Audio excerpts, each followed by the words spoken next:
Ма много мириш. Нали? Срам, не срам. Ужас. Потрес. Ужас. Какво разбирам аз? Какво ще правим? Какво ще правим? Дим. Айде да видим сега какво има вътре. Започвам. С една много сладка пижамка. Ще изобразявам и отстрани някъде реалните артикули, как изглеждат и всъщност аз какво получавам. Да видим. И много симпатичен плат, между другото. Плътен, супер плътен. Продължаваме. Това е гуаша, която ме инфлуенс на Лиза Надеян. Я да видим. Ето така изглежда. Вместо да ползвам крем и стандартното гуаша, ето това, сухо четкане. Странно е, обаче ще си го тествам и ще кажа. Така, това трябва да са ми нощничките. 3 броя, бяха много добра оферта, не помня за колко беше, ще ви покажа после. Не, това е една отделна нощничка. Мирише. Не, добре.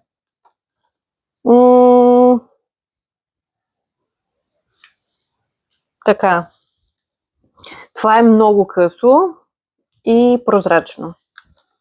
Не знам дали ще се види, обаче няма да се види, обаче е доста прозрачно. Продължаваме с едни обувки на баща ми.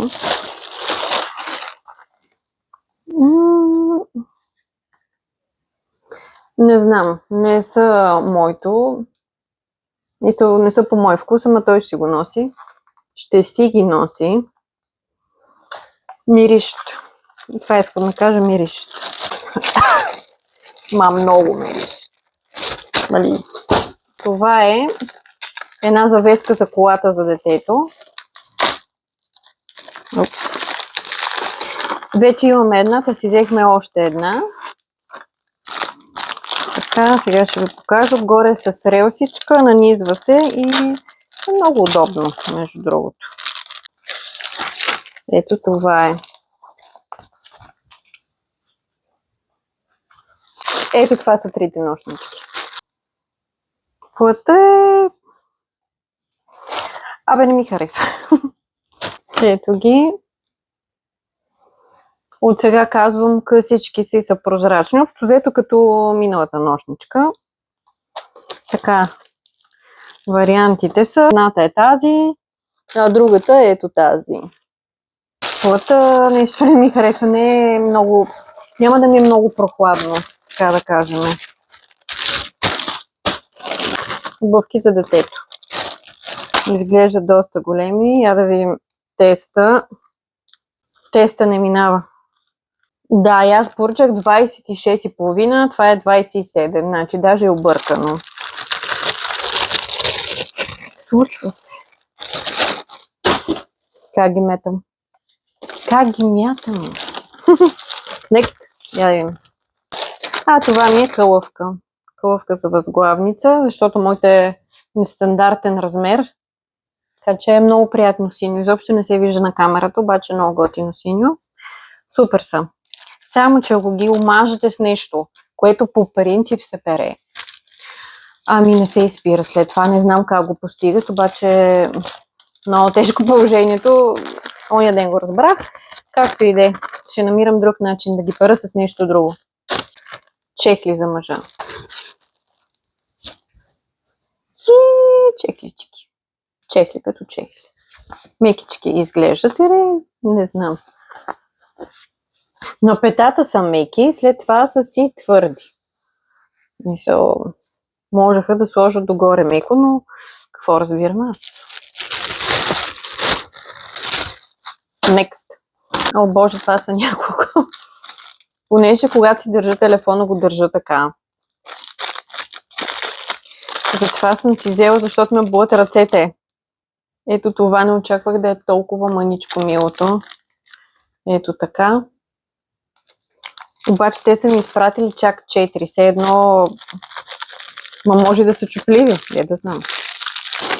Обувки за детето. О, тия са много сладички. Много добре изглеждат. Така, отвътре мекичко. Айде да кажем, че що го да се огъва. Има лепенка. Сега, много е тънко това. Просто е балатон. Но пък за лятото, знам ли? Поне не миришат ужасяващо. Може би малко налепило, не знам. Ама не е много зле. Така, понеже, както казах, ме болят пръстите, аз прекарвам изключително много време на телефона и съм си взела това да си масажирам пръстите. Срам, не срам. Щом има масажори за гръб, за врат, какво. И пръстите имат нужда, особено при мене. Ето е, да, джунджурия. Тук има някакво топ, сега ще тестваме.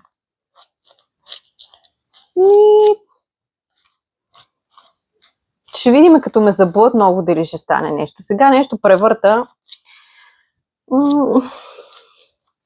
Очаквах, че ще е по-приятно, така да кажем. Ама сега за тия пари толкова. Продължаваме с едни кълъвки. Мале, плата е... Не.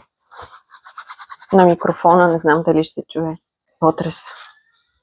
Така, добре. Да видим как изглеждат. Другата шарка. И това. Ще ги връщам на бас. Ще се консултирам, а знам, че ще ги върна. То просто... Това е ужас. Това не знам какво е. Обаче е натъпкано. Е така. Да, сетих се какво е това. Това е като органайзърче, което се лепи. Да, което се лепи и не знам как. Да, лепи се отгоре, примерно на някой шкаф и когато горе имате празно пространство, може да си сложите едно такова, да си слагате някакви неща. И ето тук то пада и си взимате. Четки за грим. Представих си, че ще са по-големи, не знам защо. Да ги видиме. Така. Това някакси трябваше да е за руш, ама е много мъничко. Душицата. Това, примерно, коректор ли ще разнасям, нещо подобно.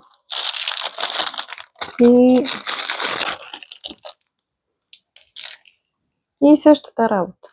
Ето колко е мъничко. Следващите четки трябва да са по-мънички, но се надявам да не са миниатюрни.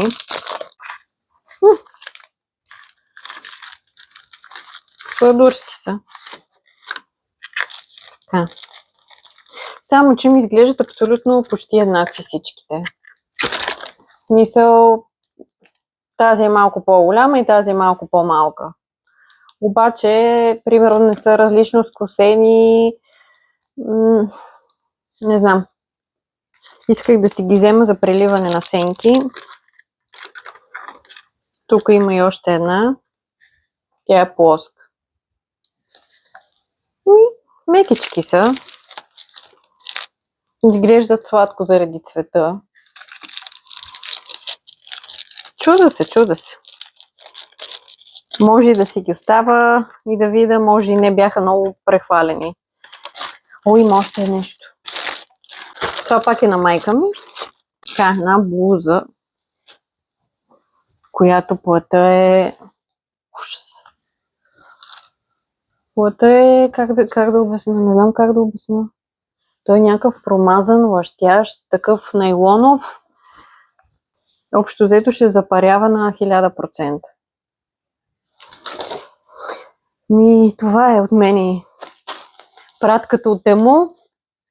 Ще ги прегледам и ще видя кое ще остане и кое ще върна и какво ново ще си взема, защото аз често си пазарувам от Тему и И си обичам си бюджетните покупки. Така че ако ви е харесал клипа, може да се абонирате, да натиснете камбанка и да се видиме скоро пак.